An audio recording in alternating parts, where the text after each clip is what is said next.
reka mvuge ngo bitangiye gusandara no kubomoka ku buryo n'umuntu wo mu cyaro azi kujya imbere y'umukobwa agapfukama akatera iva akamwambika impeta bakajya kubana.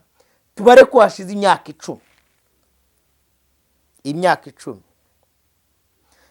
Mbaze Dr Paul Gitwaza, intumwa y'Imana rwose, ubu muri iyi myaka 10 niba ibi bintu ko wavuze ko biva kuri Satani, niba hari abo byahitanye, ubwo bangana bate? Uzansubize.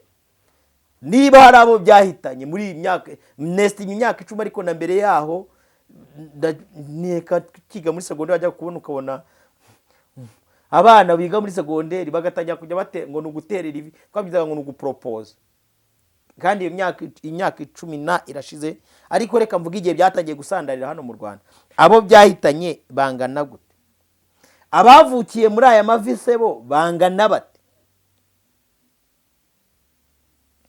Abo zasenyukiyeho bangana bate? Reka mbaze ngo muri iyi myaka yose wari urihe? Ndagusuje neza kandi nguhaye ikaze. Ubuntu bw'Imana n'urukundo rwayo bibe ku buzima bwawe, wowe udahwema kudukurikira umunsi ku munsi mu biganiro byacu. Mwe mwakoze subscribe, namwe mugiye kuyikora, Imana ibaho umugisha. Hanyuma ngewe nitwa Prince Robert, umuhungu w'Imana, n'abantu bose bumva ururimi mvuga. Ururimi mvuga reka ndusobanure, akeshi ngunda kubibabwira abantu bakagira ngo hari ni Kinyarwanda. Oya, n'abantu bose bumva amakuru, bumva ururimi ruvugwa mu ishyanga ryera, mu mukumbi muto, mu bwoko bw'Imana, mu bantu Imana yaronse. Abo bantu rero nibo cyane cyane mbere yo kuko ndumushumba wabo, Imana ibaho umugisha. Uyu munsi rero nje kuganira, ni ikiganiro gikomeye pe, ikiganiro gikomeye, ni ikiganiro Imana yarayimishuriye ku mugoroba umunsi w'ejo wahise.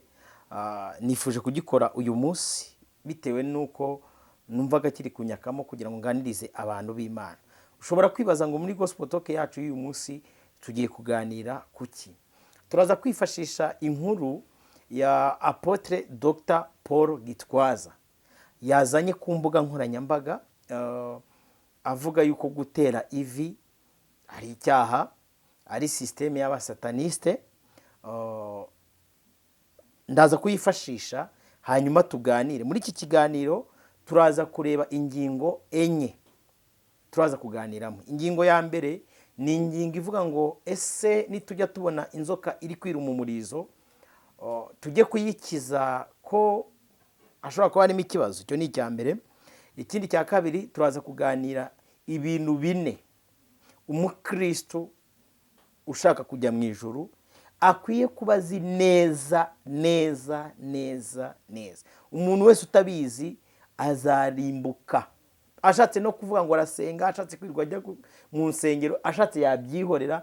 Donc ibyo bintu 4 niba atabizi neza rwose abyihorere. Turaza gusoza umenye impamvu mvuze ko ibi bintu 4 umuntu utabizi atazarimbuka, nani atazabona ubwami bw'Imana.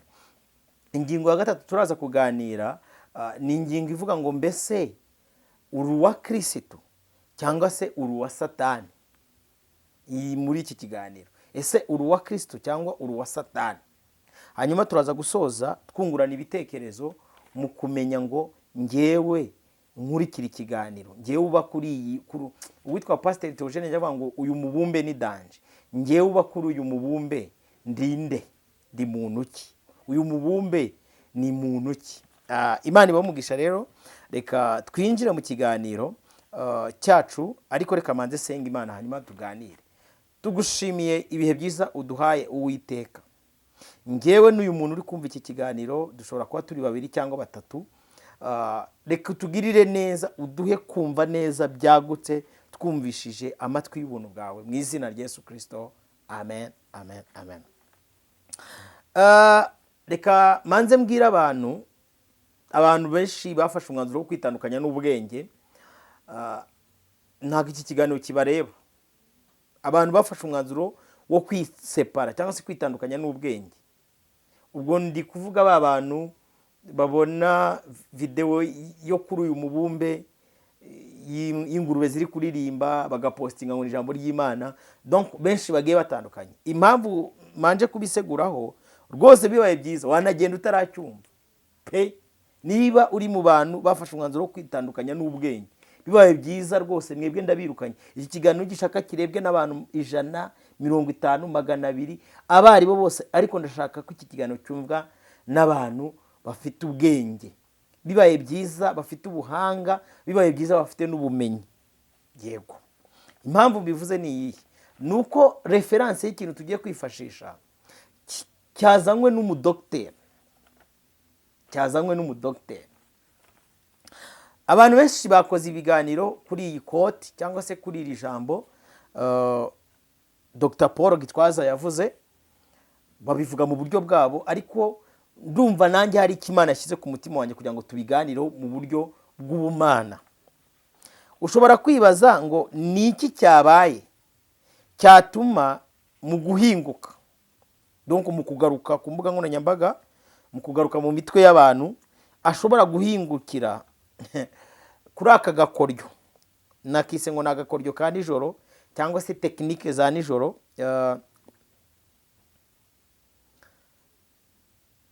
Abantu benshi ntabwo bashobora kuba batekereza impamvu uyu mugabo ashobora guhinguka agahingukana akantu ko gupfukama,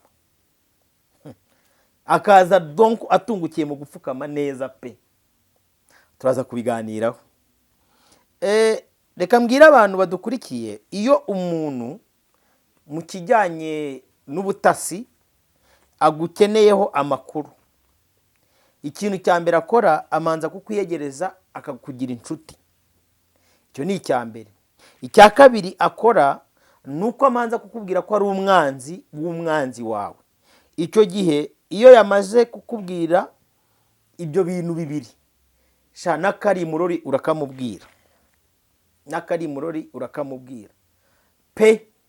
Ndi mubemera ko umuhungu kugenda agatera ivi aritereye umukobwa, ubaye ari umuntu uyoborwa n'umwuka w'Imana, ibyo bintu sibyo, kuko ijambo ry'Imana riravuga ngo ntihakazigira undi muntu mupfukamira mwubararira atari Uwiteka, nk'uko iyi ntumwa y'Imana yabivuze. Ariko reka turebe umugabo witwa Petero, yari ari kumwe na Yesu, hanyuma abantu baza kureba Yesu. Baje kumureba, Petero ikintu cya mbere yakoze yahise akura inkota mu rwubati, arangije afata ugutwi aba araguciye akurambika hasi. Yesu afata kwa gutwi arongera agusubizaho, abwira Petero ijambo rikomeye, aramubwira ngo intambara turi kurwana si iy'umubiri. Ku banyamwuka izi ni kode z'umwuka, ku banyamwuka, ku bantu bazi ibyo mugambi bw'Imana, izi ni kode z'abanyamwuka. Reka mfashe abantu bose amatwi yabo yamaze gucika, amabizinesi yabo yamaze guhomba, abantu bose bamaze kwiciraho iteka. Reka nkoreshe kode z'umwuka nongere subize haya matwi abantu babyaye kubera ko bapfukamiwe, abantu bashatse kubera ko bapfukamiwe, nta gikuba cyacitse. Itegeko rirengera abantu bo mu isezerano rishya ni itegeko rivuga ngo ukunde mugenzi wawe nk'uko wikunda, ukunde Uwiteka Imana yawe n'umutima wawe wose. Uzumva abarokore benshi bavukoresha imvugo zigiye zitandukanye, ukumva umuntu arasenze ngo Imana indinde ngo Abashidodi, ngo Imana indinde Abanaki. Wamubaza ngo Abanaki ni abaki, Abashidodi ni abaki, ugasanga ntabwo azi kubisobanura, ariko akagutungira urutoki nyirarume, nyirasenge, nyina wabo, umukazana wabo, nyirabukwe, umuturanyi. Rero reka mbwira abantu ko ubu buryo bwo kugaruka ni kode ziri spirituel. Mw'abantu b'Imana mwe munkurikiye, ubu turi mu ijoro, niyo mpamvu haza amatekinike ya nijoro nk'ariya. Turi mu bicuku bya nijoro, kandi nijoro bwashize nabahaye message ivuga ngo nijoro hakoramo abantu bakurikira. Nijoro akoramo abantu bo mu cyiza no mu kibi, mu cyiza no mu kibi, abanyamujya nino, atabize, abadakonje mugende muryame, ababaye bafite amavuta mu merezo muyagumanemo, ariko muri iri joro hakora abantu bari ku minara gusa. Nabonyemo n'abacuruzi, abaranguzi n'abaranguza, nk'uko ibyahishuwe 18 bibivuga. Ubu gahunda zo gucuruza imibiri y'abantu n'ubugingo bwabo muri iki gicuku cya nijoro, abacuruzi nabo barimo. Harimo abavura n'abavurwa, harimo abasambanya n'abafite urusambaniro, harimo ibisambo na ba nyirinzu, harimo abicwa n'abica, harimo abagambanirwa n'abagambanira. Ese murinzi we, wamenyesheje igihe burije cyangwa bugiye gucya? Reka mvuge iki kintu, navuge ngo mugende gake muri iki kiganiro. Nibura ibintu byo gutera amavi, ibi bintu byo gutera amavi byaje kera, kandi koko bizanwa n'isi y'umwijima, kuko Bibiliya isobanura Satani avuga ngo kuko gukora k'uwo mugome kuri mu buryo bw'ubuhenzi bw'amayoberana bwinshi. Iki ni ikintu kitaje vuba. Yewe navuga ngo nka sosiyete yacu nyarwanda, reka mvuge ngo bitangiye gusandara no kubomoka, ku buryo n'umuntu wo mu cyaro azi kujya imbere y'umukobwa agapfukama, akatera iva, akamwambika impeta, bakajya kubana. Tubare ko hashize imyaka 10. Mbaze Dr. Paul Gitwaza, intumwa y'Imana,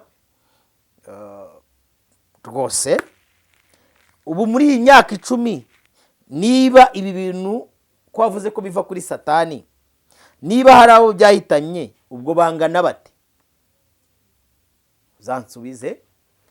Niba hari abo byahitanye muri iyi myaka, nestinye imyaka 10, ariko na mbere yaho neka kiga muri segonderi bajya kubona, ukabona abana biga muri segonderi bagatangira kujya bate ngo nuguterera ivi, kwabyizaga ngo nugupropose, kandi iyo imyaka 10 irashize.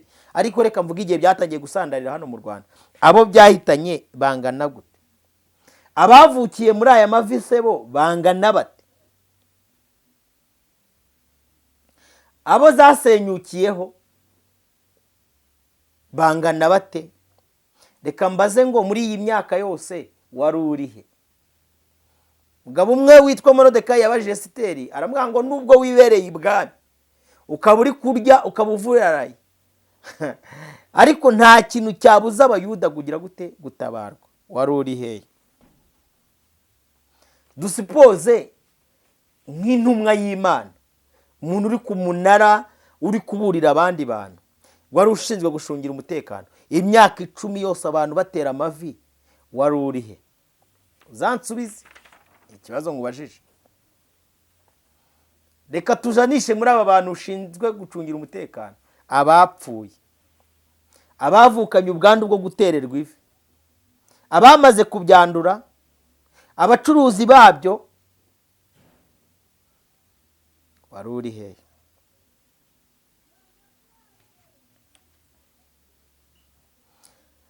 Ntekereza ko niba ibi bintu biva ikuzimu, hari abantu bamaze kwicana bageze mu ngo biturutse muri ibi byo gutera amavi nk'uko bivuga. Hari abantu bamaze gusenya imiryango, abana bari kuba mayibobo biturutse muri uku gutera amavi. Nk'intumwa y'Imana, wari uri he? Bwashize nakoze ikiganiro ndababwira ni biriya nibyo bita gusya ingano. Umuntu witwa Samson baragiye bamunogoramo amaso, bamaze kumunogoramo amaso baramubwira ngo Samson, ngwino hano dutaramire. Izi ni indirimbo z'abanogoyemo amaso, narabibabwiye.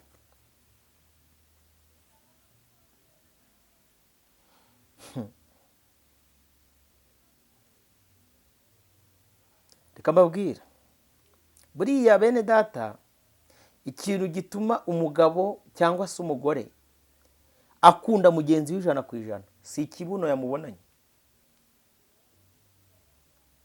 si ubwiza yamubonanye, ni amakuru aba amufiteho, ni amakuru aba agize gute amufiteho.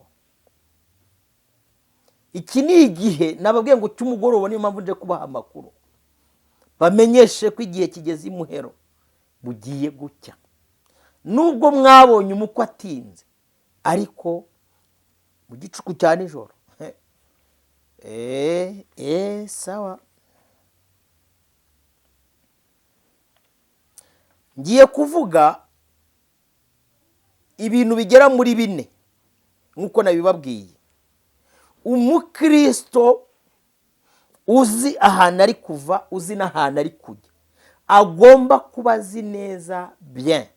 Niba utabizi, nushaka wicariye gusenga, nukazajya ujyayo. Niba umugore wawe ubona atabizi ibi bintu, ntazirwa ajyayo. Niba umugabo wawe atabizi, nabyihore. N'abana bawe niba batabizi, niba byihorere. Ariko ibi bintu 4 ngiye kuvuga bisaba kubimenya kugira ngo ubashe kugera mu ijuru. Icyambere ni ukumenya Imana by'ukuri neza, utayize ahubwo Imana ikwihishuriye. Kabisubiremo, kumenya Imana neza by'ukuri utayize ahubwo ubwayo yo ikwihishuriye, nicyo kintu cya mbere. Niba unkurikiye ukaba uzi Imana nk'umuntu wayigishijwe, nabonye ejo ADPR yaragraduating, yarasohoye rwose, abarangije kwiga 2026. Niba uri mu mubare w'abantu bigishijwe Imana, ukaba utari mu mubare w'abantu Imana yihishuriye, uri inkubwe kabiri. Uwo mukumbu wamo ni uw'amasega. Ndakomeje. Imana niba yiga, Imana irihishura. Umuntu wese utari kuri standard yuko Imana yamwihishuriye, ni ibintu byo gusenga ushatse wabyihorera pe.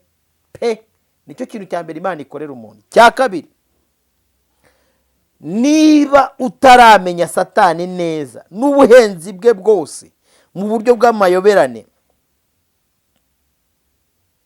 nabyo nushaka wituriza.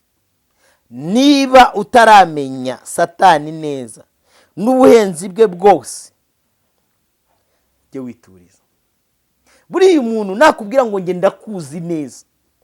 ndakuzi neza, nuko uwo muntu aba yarakwize, akamenya ubabara ute, wishima ute, urara ute, urya ute, ubayeho ute.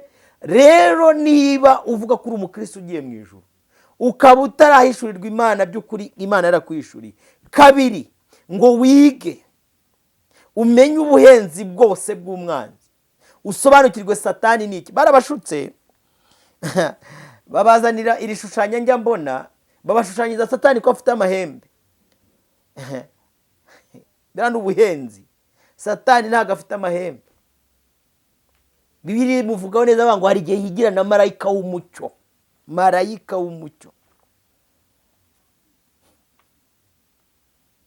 Ariko reka mbabaza ikibazo munsubiza. Ninde wigisha AI gushushanya ba marayika n'abadayimoni? Ninde? Ndaza kubigeraho kankomeza. Iki kibazo muzakimbarize abantu bakunda Apotre Paul Gitwaza, Dr. Paul Gitwaza. Niki gituma umusifuzi ajya mu kibuga atagiye gutsinda ibitego, ahubwo agiye gushaka amakosa? Zakimbarize namwe muzagitekerezeho neza. Icya gatatu gishobora gutuma umuntu nibura yinjira mu bwami bw'Imana, icya gatatu ni ukwimenya kuri mu bantu bahiriwe. Kwimenya kuri mu bantu bahiriwe nk'uko Bibiliya bivuga. Kabiri, ukamenya inkomoko y'urubyaro ukomokamo. Ese ukomoka ku rubyaro rwa Eva cyangwa ukomoka ku rubyaro rwa ya nzoka yamushutse? Gatatu, ukamenya n'abakomoka kuri urwo rubyaro, pana kugendera mu kigare. Uyu munsi abantu benshi babona abantu bagenda bakaza hano kuri uyu mubumbe, ndaza kuvugaho nitonze sava. Ariko se uruwo mu ruhe rubyaro? Ubundi wowe uri muntu ki? Waremewe iki? Waje hano kwenda iki? uzava hano bigenze bite? Ni iki waremewe? Ese uba mu ntego z'abandi cyangwa abantu baba mu ntego zabo? Iki kibazo uzakinsubiza. Urubyaro ukomokamo ni urw'Imana cyangwa ni urwa Satani? Kuko Bibiliya iravuga ngo uhereye kera kose ukora icyaha wese ni uwa Satani. Kandi ubwo uhereye kera uyoborwa n'umwuka w'Imana ni umwana w'Imana. Uri mu ruhe rubyaro? Nyarwanda bacu n'abahanga kera yajyaga yicara akabati umwana wanjye yitwa Karimunda. Ndukumva aravuze ngo umwana nk'undi. Undi akita umuntu akavuga ngo tubana mbazi. Barimo mbazi.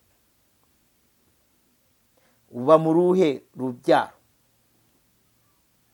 Uba mu ruhe rubyaro? Ni urw'Imana cyangwa ni urwa Satani? Igihe cyose utarimenya ngo unihishurirwe, unamenye natereye abantu muri kumwe nabo, utaramenya umuntu ntago wajya mu ijuru pe, nkubwize ukuri. Kuko muri kamere ya muntu habamo byinshi. Kamere ya muntu ibamo byinshi pe. Kamvuga icya kane, guhishurirwa isi neza. Isi irimo ibice bibiri, isi igaragara n'isi itagaragara. Abantu benshi ntibari no ku rwego rwo guhishurirwa isi igaragara. Kamere ku isi igaragara. Ubundi nta muntu wajya ahantu atazi, byamusaba ko amanza kumenya n'aho avuye. Kandi nta n'umuntu hano mu isi wakeza abami babiri ngo bikunde. Ntibibaho. Bivugiye iki? Isi y'ibigaragara yamaze gufata icyitwa ubuzima bw'umwimerere bwaremwe n'Imana, irabuhindura, ibukuraho, irema ubuzima bwazanywe n'icyaha cyangwa se bwaremwe na Satani. Umuntu uzongera kumbonera abantu bazima zambaze, icyo ni icya mbere. Umuntu uzongera kumbonera inyamaswa nzima zambaze. Umuntu uzongera kumbonera ibiti by'umwimerere azambaze. Umuntu uzongera kumbonera amazi y'isoko mazima y'umwimerere azambaze. Aho ndagiye ndigendeye, kandi mumenye ko nigendeye. Cya kabiri, hari abantu nabonye bari kuburana ngo bashaka ngo ko bagomeza imitobe n'ubushera n'ibiki byose. Bibiliya iravuga ngo ibyaremwe byose bitegerezanyije amatsiko kugaruka k'umwana w'intama w'Imana. Isi y'ibigaragara yararangiye. Abahanga bakunda kuvuga ngo deja terminé, fini terminé. Ubu isi yimukiye mu bitagaragara. Mujye muhekenya karoti, muhekenye n'inyanya, nibwo muzajya mubona ifumbire mo imbere. Murya ibirayi, nibwo muzajya mubonamo ibindi. Isi yarimutse. Umugabo witwa Theogene nabwiye ngo yajyaga yicara akavuga ngo uyu mubumbe ni danje. N'igihe ashaka kangomeze, koko ntabwo yabeshyaga, uyu mubumbe wabaye danje. Reka ndeke iyi si iri muri Amerika, ifite Afurika, ifite Aziya, ifite Buraya, ifite na Australia ndetse na Oceania, ninjire mu isi ifite imigabane 5, uwitwa Google, n'uwitwa Facebook, n'uwitwa Amazon, n'uwitwa Microsoft. Ndaza kwinjira ku isi y'izuba rimurikira uyu mubumbe witwa artificial intelligence. Munyemerere mbabwire ko ibumba ryamaze kwivanga n'ibyuma, ariko ibi bintu ntibijya bihura na rimwe n'umunsi n'umwe. Never, never, never. Ibumba ntago rijya rihura n'ibyuma, gusa cyokoza bishobora kwivanga. Iyo umuntu avuye mu isi y'ibigaragara, mu isi yo kurya, mu isi yo gushyingirwa, yinjira mu isi itagaragara, ariko uyu munsi isigaye ihari, ni uko abantu batabashije kuyireba. ubwiye umuntu ukamubwira ngo habanjije porojegiteri, ndibuka bajyaga bajya kutwereka filime ya Yesu, bagafata amaporojegiteri bagashyiraho ibitambaro, tukarara twicaye turi kureba. Nyuma haza televiziyo z'ibiromba, nyuma haza flat screen. Uyu munsi umuntu umubwiye ngo ufite televiziyo mu mufuka ntabwo yabyumva neza, ariko amakuru yose tuyafite mu mufuka, araza kwinjira mu mubiri mu minsi mike.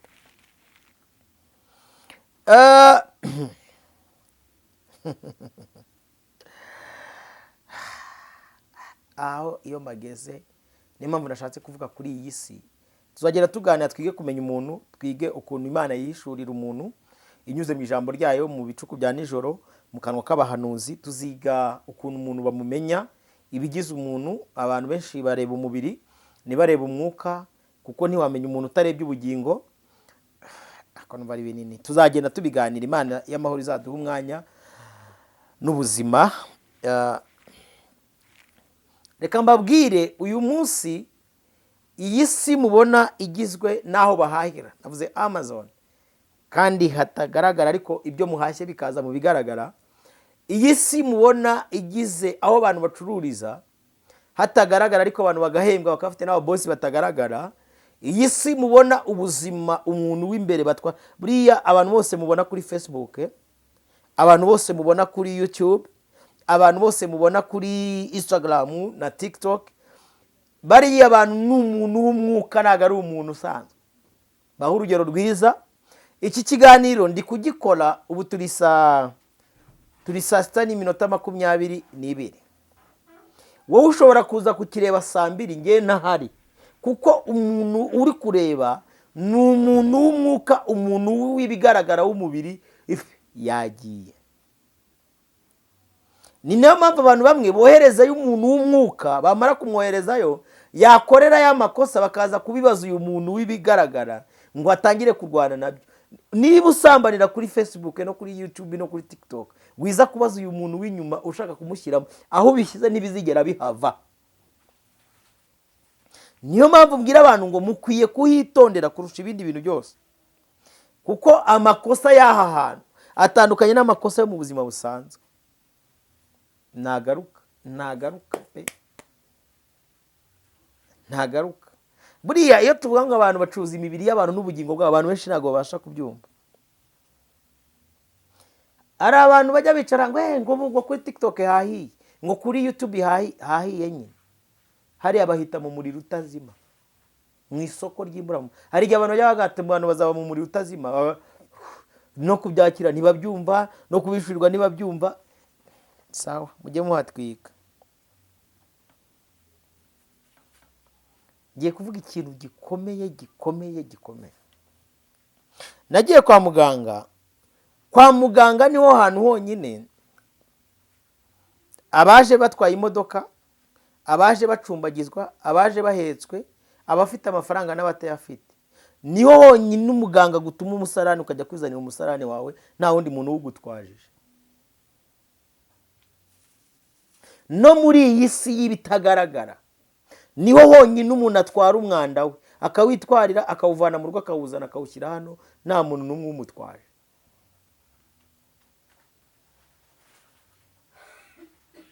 Reka mbabwire, hari igihe abantu bicara gutera ivi ni icyaha.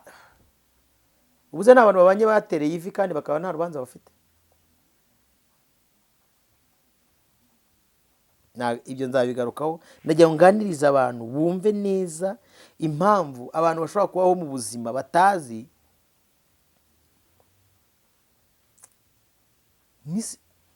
Ejo reka mbahe story.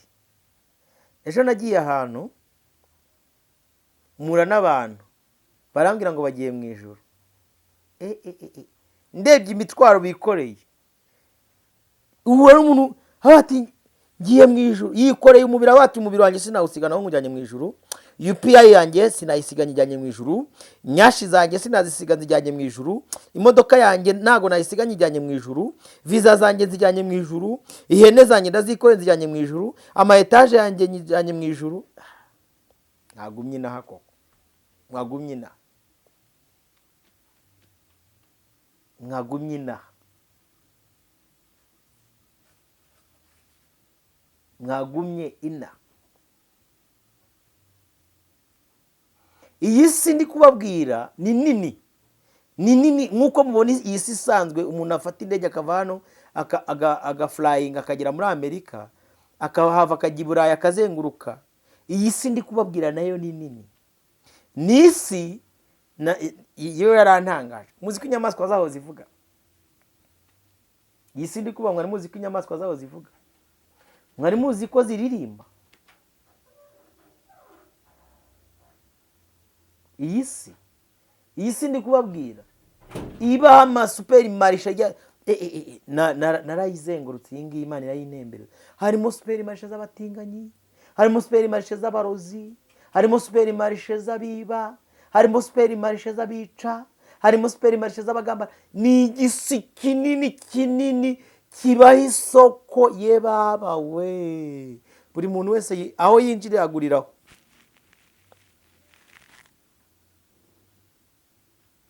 Ni isi yanteye ubwoba. Inshuti z'umusaraba, iyi si dutuye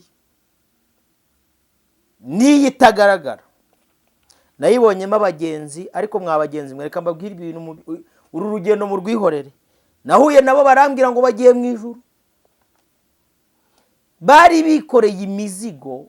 Hari abo nahuye nabo bikoreye umubiri wabo bawujyanye mu ijuru. Abandi nahuye nabo barambwiye ngo izi UPI zacu tuzijyanye mu ijuru.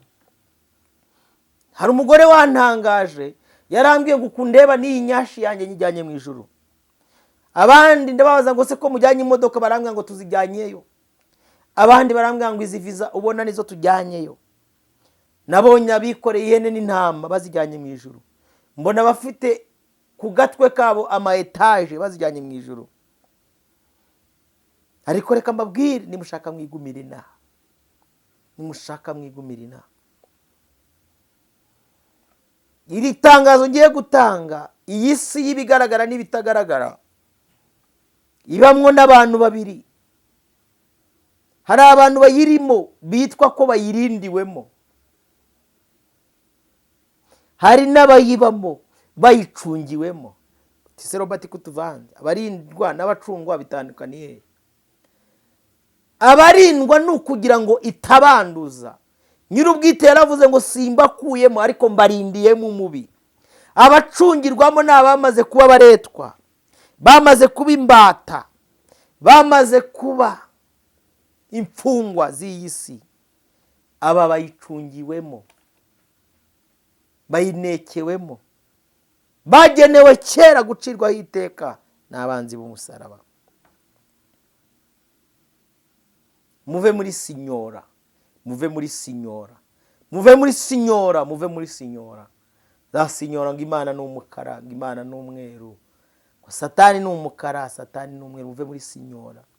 Uri mu bacungiwe mu isi cyangwa uri mu barindiwe mu isi?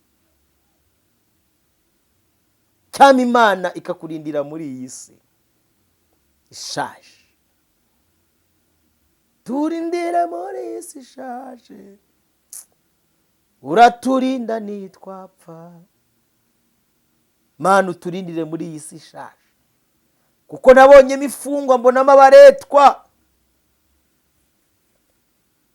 mbonamo imbata z'umwanzi Satani. Soje ikiganiro cyane. Umuntu wese uzi ko adakijijwe ntajye kwita kureba ngo gutera ivi. N'ubundi umuntu wese ugenewe gucirwaho iteka, waritera utaritera uzarimbuka. Ariko umuntu wese uyoborwa n'Umwami Imana ufite umwuka wera ntarangazwe no gutera ivi. Imana ibamugisha. Nawe ubutaha. Shalom shalom. Mwakoze kubana natwe.